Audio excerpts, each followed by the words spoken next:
Okay, the story is Ranvir Cannot Hear.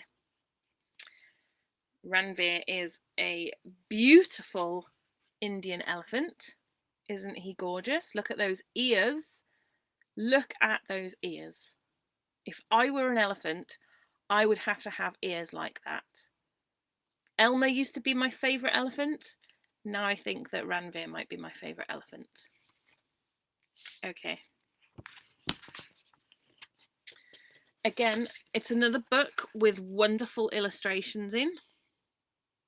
Okay. I'm all about the illustrations. Hello, Auntie. You weirdo. Honestly. Oh, look at him. Ranvir Cannot Hear. Look at him. Isn't he beautiful? He looks incredible.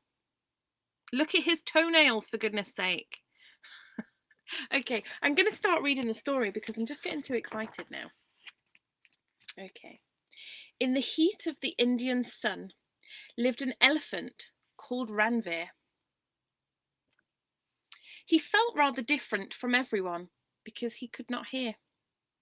He sometimes felt quite lonely, but decided on a plan to go and find his hearing. And so he packed a bag. Can you see his bag here? See, it's got his name on it. He started on his way and came across a river where a fish sat on a tiny boat, and she gave a little shiver.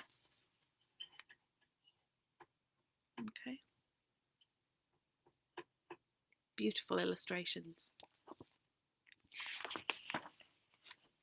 She said, "My name is Nim, and I cannot swim, but I can do a wonderful Highland fling, and I'm just fine."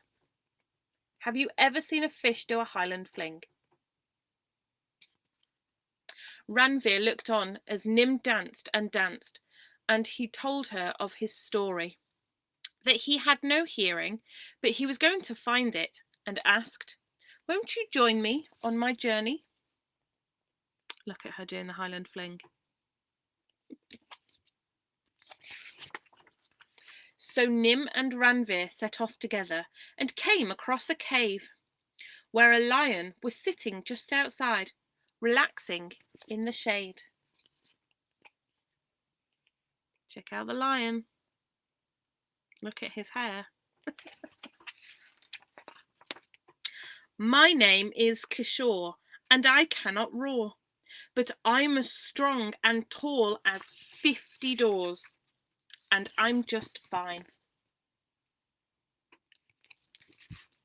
Ranvir looked on as Kishore flexed his muscles and told him of his story, that he had no hearing, but he was going to find it, and he asked, "Won't you join me on my journey?" Look at how strong Kishore is. Look at those muscles. I bet he eats all of his dinner. So Kishore joined them in search together as the sun shone in the sky, and they looked at the bottom of a spindly tree, and they saw a smartly dressed magpie. Look at that magpie, in a waistcoat and everything.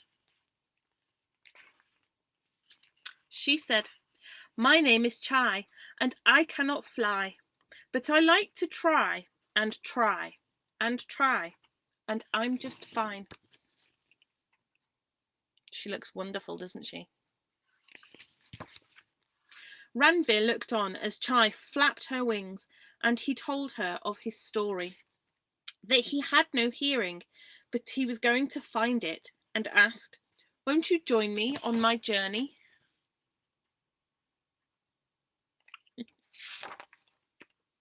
So Chai happed along with the happy three, and they stopped by a trail of ants.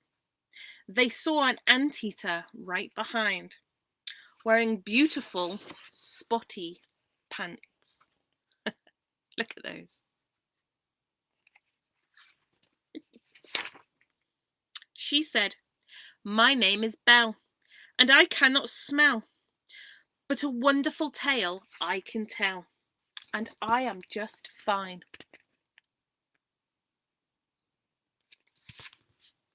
Ranvir looked on as Belle picked up a book, and he told her of his story, that he had no hearing, but was going to find it, and asked, "Won't you join me on my journey?"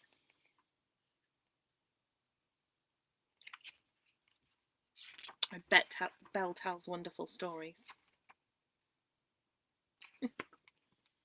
They all joined together, and as they walked in time, Ranvir sang a song with a little rhyme.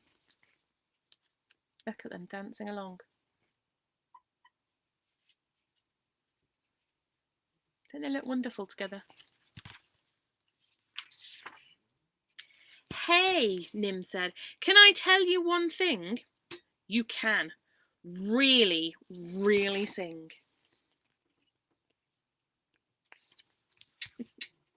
"She's right."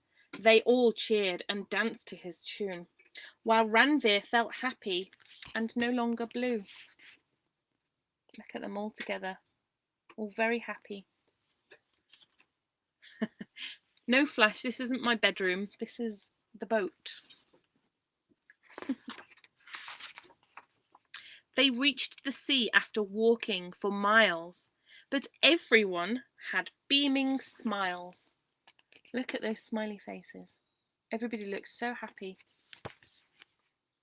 They had not yet found little Ranvir's hearing, but they were all still happy and started cheering. "Let's take you home," his new friends agreed, and turned their backs on the darkening sky. As the sun set on the Indian plains, they all felt different, yet still the same. That's my favourite picture.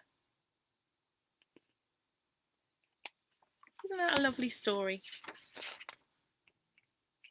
And at the back here, something I really like about this book, learn to sign, look. So you have the British finger spelling alphabet and the American manual alphabet.